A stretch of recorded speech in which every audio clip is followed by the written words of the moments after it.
Headline Liputan6.com kembali menyapa Anda. Halo sahabat Liputan 6, bersama saya Wayan Diananto. Mari kita simak topik petaka hujan serta banjir di Jakarta dan sebagian daerah. Benarkah peringatan dini BMKG diabaikan?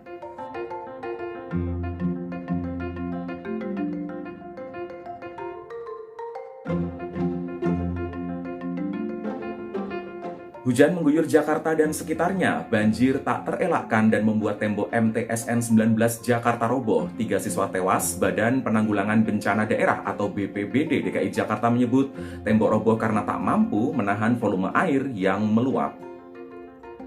Berdasarkan data BPBD DKI Jakarta, hujan yang terjadi pada 6 Oktober 2022 membuat 111 RT di Jakarta Selatan terendam air. Di Jakarta Pusat 4 RT, Jakarta Timur 2, dan Jakarta Barat 8. Badan Meteorologi, Klimatologi, dan Geofisika atau BMKG memperkirakan awal musim hujan di Indonesia terjadi pada September hingga November 2022.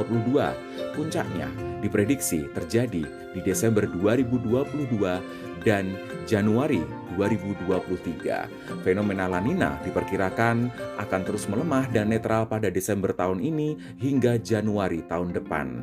BMKG memperingatkan sejumlah daerah di Indonesia mengalami hujan atas normal dan bawah normal.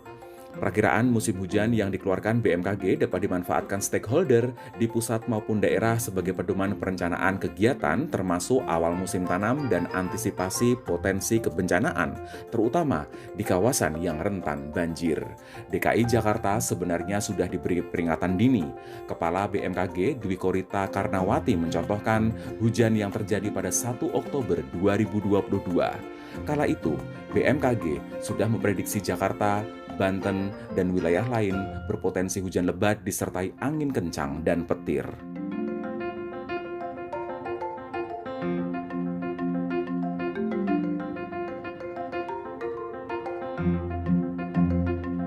Kepala Satuan Pelaksana Pengolahan Data dan Informasi BPBD DKI Jakarta Michael Sitanggang mengklaim selalu dapat informasi dari BMKG termasuk perakiraan cuaca pada tanggal 2 hingga 8 Oktober 2022.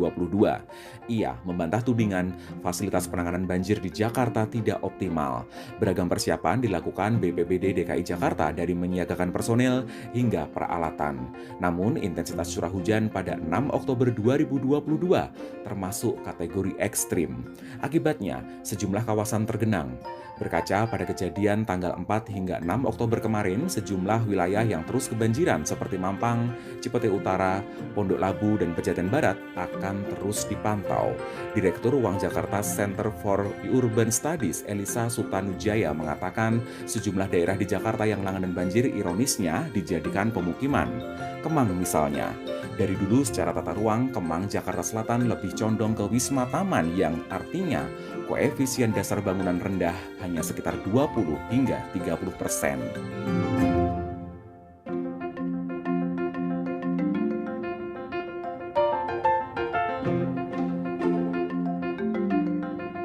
Pengamat tata kota dari Universitas Trisakti Nirwono Yoga mengulas genangan yang melanda Jakarta berasal dari banjir lokal dan kiriman. Solusinya, pembenahan sungai dengan cara dikeruk, diperdalam, diperluas, dihijaukan, dan direlokasi warganya.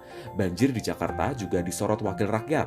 Pasalnya, banjir terjadi kala gubernurnya siap maju sebagai calon presiden 2024. Anggota fraksi PDI Perjuangan DPRD DKI Jakarta Gilbert Simanjuntak mengingatkan Anies Baswedan pernah mengatakan indikator utama banjir adalah tidak ada korban jiwa.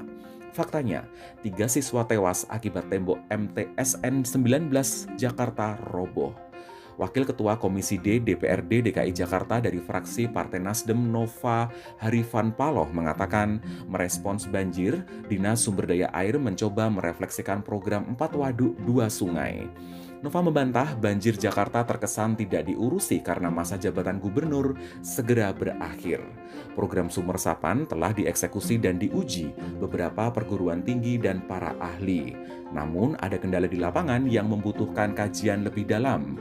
Nova juga menepis tudingan bersikap lunak karena Partai Nasdem meminang Anies Baswedan sebagai capres.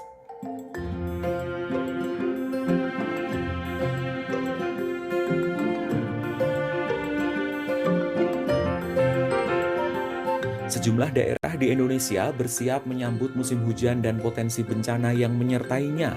BPBD Kabupaten Lebak, Banten mengimbau masyarakat waspada mengingat beberapa hari terakhir di Lebak terjadi potensi hidrometeorologi yang ditandai hujan lebat, angin kencang, serta petir.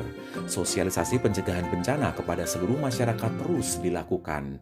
BPBD Lebak dan relawan juga menyisir jalur-jalur evakuasi untuk persiapan penyelamatan warga jika terjadi gelombang tinggi. Pengalaman bencana tahun 2020 di Lebak harus jadi pelajaran. Kala itu 9 orang tewas dan ratusan rumah warga yang tersebar di 6 kecamatan rusak hingga hilang diterjang banjir. Ribuan warga mengungsi dan puluhan infrastruktur roboh. Sampai saat ini warga korban bencana alam tahun 2020 belum dapat bantuan hunian tetap. Mereka kini tinggal di hunian sementara dengan kondisi memprihatinkan. Kepala Pusat Vulkanologi dan Mitigasi Bencana Geologi Hendra Gunawan meminta publik mewaspadai bencana tanah bergerak di Jawa Barat seiring curah hujan yang meninggi.